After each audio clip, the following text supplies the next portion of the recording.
आपको इस वक्त की बड़ी खबर बताते हैं धर्मांतरण और सीएम योगी आदित्यनाथ के फैसलों से जुड़ी हुई। धर्मांतरण पर सीएम योगी इस वक्त सख्त रुख में दिखाई दे रहे हैं। अफसरों को सीएम योगी ने आदेश दिया है धर्मांतरण की घटनाएं ना हो, यह आदेश सीएम योगी आदित्यनाथ द्वारा अफसरों को दिया गया है। इस तरीके से सीएम योगी आदित्यनाथ का धर्मांतरण की घटनाओं पर सख्त रुख लगातार देखने को मिल रहा है। अब इस पर सीएम योगी आदित्यनाथ ने बयान दिया है और कहा है, अधिकारियों को निर्देश दिया है कि इस तरीके की घटनाएं सामने ना आए, धर्मांतरण की घटनाएं ना हो। सख्त लहजे में सीएम योगी आदित्यनाथ के द्वारा यहां पर कहा गया है। धर्मांतरण पर सीएम योगी हमेशा से ही सख्त रुख अख्तियार करते नजर आते हैं। अफसरों को सीएम योगी ने आदेश दिया है कि धर्मांतरण की घटनाएं सामने ना आए। देखिए, क्रिसमस का त्योहार आ रहा है और इसी के ऊपर योगी आदित्यनाथ ने यह फैसला लिया है कि धर्मांतरण की घटनाएं जो है वो सामने ना आए। उसके खिलाफ योगी सरकार जो है उत्तर प्रदेश में वो सख्त रुख में है। यूपी में धर्मांतरण निरोधक कानून बनाने की तैयारी। 2020 में योगी सरकार ने धर्मांतरण निरोधक बिल लगाया। अब तक 291 मामले जो है धर्मांतरण के वो दर्ज किए गए, 507 से ज्यादा गिरफ्तारी की गई। अब 150 मामलों में धर्म बदलने की बात जो है वो कबूली गई है। यूपी में धर्मांतरण निरोधक कानून के बारे में इस वक्त हम आपको बता रहे हैं।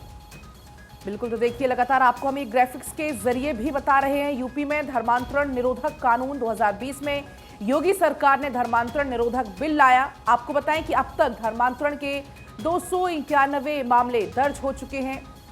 इसके अलावा 507 से ज्यादा धर्मांतरण के मामले में अब तक गिरफ्तारी हो चुकी है।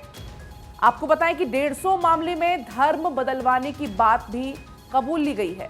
27 नवंबर 2020 को ये कानून आया यूपी में और लगातार सीएम योगी आदित्यनाथ धर्मांतरण के मुद्दे पर हमेशा से सख्त रुख रखते हैं। अब उन्होंने अफसरों को आदेश दिया है इस तरीके के मामले अब सामने ना आए। साथ ही आपको बताएं कि धर्मांतरण के दोषी को 10 साल की सजा का जो है वो प्रावधान किया गया है।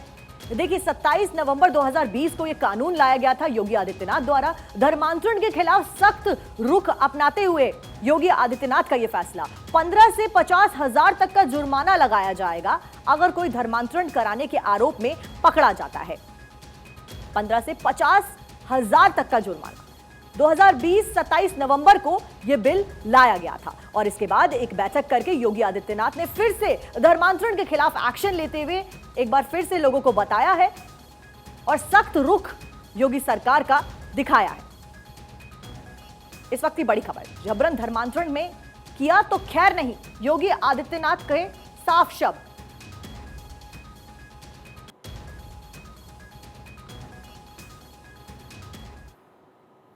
और चलिए इसी बीच आपको अहम जानकारी दें, दिल्ली एनसीआर में तापमान और गिरा। ठंड के साथ घने कोहरे ने लोगों की मुसीबत बढ़ा दी है। दिल्ली एनसीआर के लोगों के लिए आपको बताएं, AQR में भी सुधार नहीं है, जो कि काफी परेशान करने वाली खबर है।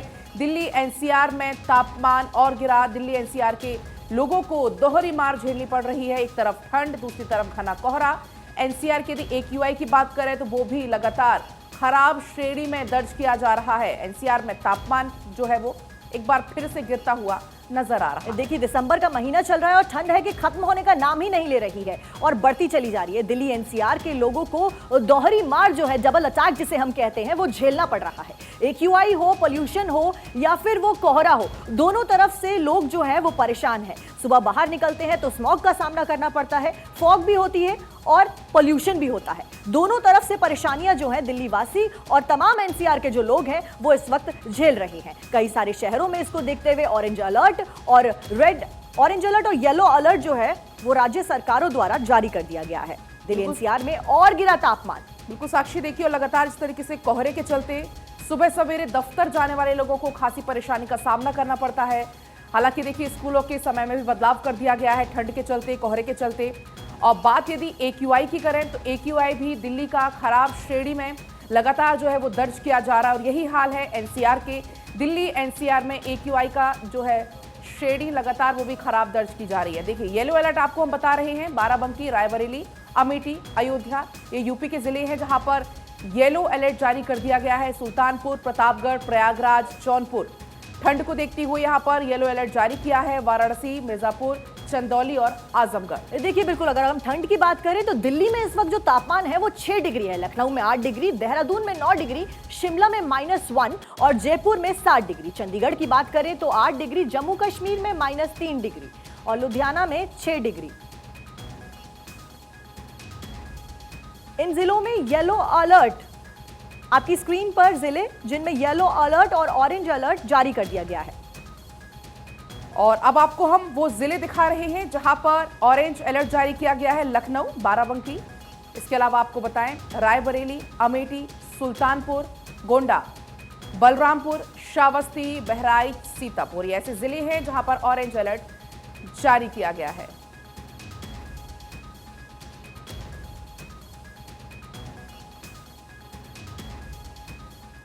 और चलिए अलग अलग शहरों का हम जायजा लेंगे, हम तस्वीरें देखेंगे। क्या कुछ तस्वीरें हैं, हमारे संवाददाता देहरादून से, दिल्ली से सीधा लाइव जुड़ चुके हैं। मयंक, आपका रुख सबसे पहले करूंगी, आप देहरादून से जुड़े हुए हैं, क्या कुछ तस्वीरें हैं देहरादून की फिलहाल?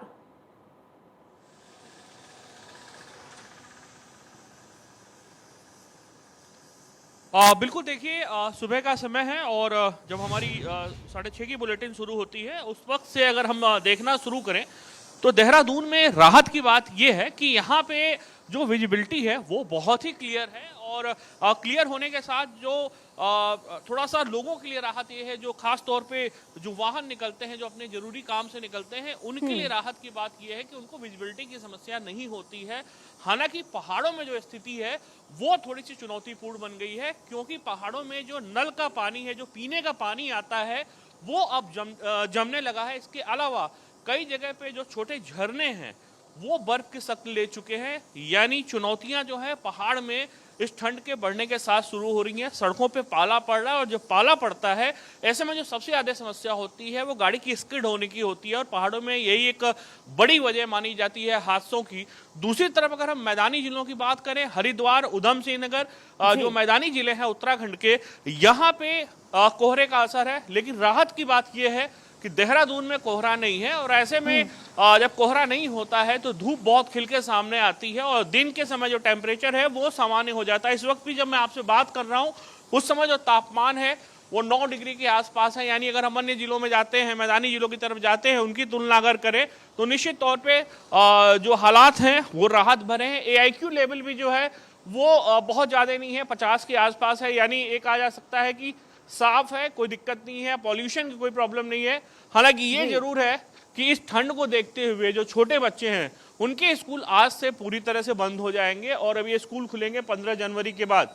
यानी सरकार जो है खास तौर पे इस ठंड से नुकसान ना हो इसका पूरा ध्यान रख रही है और जो चिकित्सक हैं वो भी यही सलाह दे रहे हैं कि अगर आप घर से निकल रहे हैं सुबह के समय या फिर देर शाम को तो कपड़े कायदे से पहने क्योंकि इस समय की जो ठंड होती है वो बीमारियों को जन्म देती है और देहरादून में इस समय जो बहुत सारे केसेज हैं वो सामने आ रहे हैं फ्लू के, खास तौर पे छोटे बच्चों में सर्दी जुकाम बुखार जो है वो लगातार हो रहा है।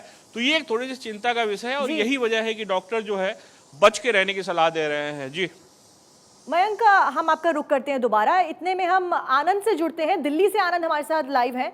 आनंद, क्या कुछ अपडेट है आज दिल्ली का? हम पिछले कई दिनों से देख रहे हैं कि दिल्ली के लोग जो हैं वो दोहरी मार झेल रहे हैं, चाहे वो पॉल्यूशन की बात हो या ठंड की मार हो। आज की क्या अपडेट है दिल्ली से?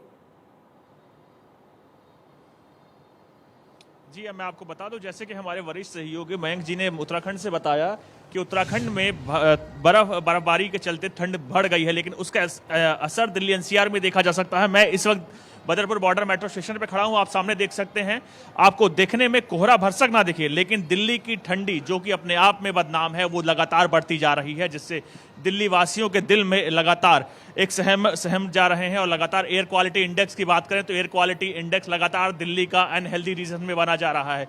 तो आप कह सकते हैं दिल्ली वासियों को दोहरी मार एक साथ भुगतनी पड़ रही, जिसके चलते लगातार दिल्ली वासियों को कई दिक्कतें आ रही हैं। और बात करें NCR की तो NCR में हमने लगातार आपको 2 दिन से दिखा रहे थे कि कैसे NCR कोहरे की जद में कुछ इस तरह सिमट चुका था कि उसकी रफ्तार पूरी तरह से शून्य हो गई थी, लगातार रेंगने लगा था। लेकिन अब की बात करें तो पूर्वांचल यूपी में लगातार येलो अलर्ट के बाद, पश्चिम यूपी में ऑरेंज अलर्ट के बाद लगातार ठंड बढ़ती जा रही है। दिसंबर का समय है, आगे आने वाला वीकेंड लगातार त्योहारों का है, क्रिसमस से लेके नया साल, तमाम त्यौहार इस बीच आने हैं। तो लोगों के दिल में ठंडी ने एक ऐसा जहन भर दिया है जिसके बाद लगातार लोग दिल्ली से निकल रहे हैं, बड़े लगातार कई कपड़े पहनने के बाद आप देख सकते हैं आपकी दिल्ली नजरें जहां तक वासियों को, जाएंगी। दिल्ली एनसीआर वासियों को दोहरी मार लगातार झेलनी पड़ रही है। बिल्कुल दिल्ली एनसीआर की हमने तस्वीरें देख ली, देहरादून की हमने तस्वीरें देख ली।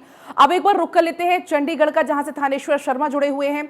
आप वहां से तस्वीरें दिखाइए, क्या कुछ तस्वीरें हैं ठंड को लेकर, साथ ही वहां के आप AQI को लेकर भी जानकारी दीजिए। देखिए, चंडीगढ़ में आज सबसे राहत की बात यह है कि चंडीगढ़ में आज कोहरा ना के बराबर ही है, लेकिन ठंड हड्डियां कपकपा देने वाली है। जहां शहरी क्षेत्र में कोहरा कम है, वहीं ग्रामीण क्षेत्र के अंदर कोहरा बहुत ज्यादा है। अभी अगर मैं बात करूं पंजाब के गांव मानसा की, बलाडा की और समाना की, वहां कल शाम 7 बजे से ही कोहरा पड़ना शुरू हो गया था और अभी तक घना कोहरा छाया हुआ है। चंडीगढ़ में मैं मेरे कैमरामैन को कहूंगा कि पीछे विजुअल दिखाएगा आपको कि यहाँ दूर दूर तक कोहरा कहीं नजर नहीं आ रहा है। अगर आप 50 से 60 मीटर की विजिबिलिटी कहेंगे तो आराम से नजर आ रही है, जिससे वाहन चालकों को किसी तरह की परेशानी का सामना नहीं करना पड़ रहा है। लेकिन कोहरा नहीं है, लेकिन ठंड जो है पहले की अपेक्षा बहुत ज्यादा है। इस समय का अगर टेम्परेचर कहे तो 6 डिग्री सेल्सियस चल रहा है, जो कि अपने आप में बहुत कम टेम्परेचर है। सर्दी अधिक पड़ने के कारण खासतौर से बच्चों और बुजुर्गों को अत्यधिक परेशानियों का सामना करना आप बने रहिए हमारे साथ। एक बार हम गाजियाबाद का रुख कर लेते हैं। गाजियाबाद से गौरव यादव हमारे संवाददाता हमारे साथ लाइव हैं। गौरव, क्या कुछ तैयारियां हैं प्रशासन की, क्योंकि दिल्ली एनसीआर में डबल मार, डबल अटैक तो लोग झेल ही रहे हैं, इस बीच प्रशासन का क्या रुख है?